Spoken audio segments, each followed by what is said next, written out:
Sulaymon alayhissalomning xotini tovush sifatida taxtiravon qurib berishini so'rabdi.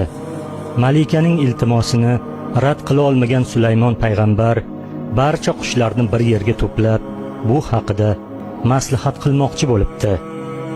Boyo'g'li majlisga kechikib kelibdi. Sababini so'raganida u shunday javob qilibdi: ikki masalaning yechimini topish bilan band edim. Shunga kechikdim. Qanday masalalar ekan? So'rabdi Sulaymon. Birinchisi, bu zamonda o'lik ko'pmi yoki tirik ko'pmi degan masala, debdi boyo'g'li. Xo'sh, seningcha qaysi biri ko'p ekan? So'rashibdi undan.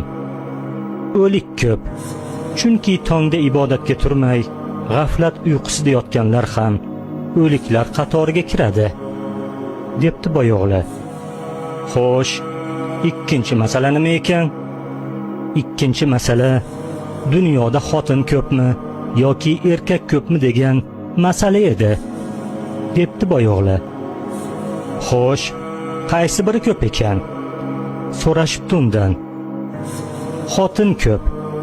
Chunki xotinning gapiga yuradiganlar ham shu hisobga kiradi, debdi boyo'g'li.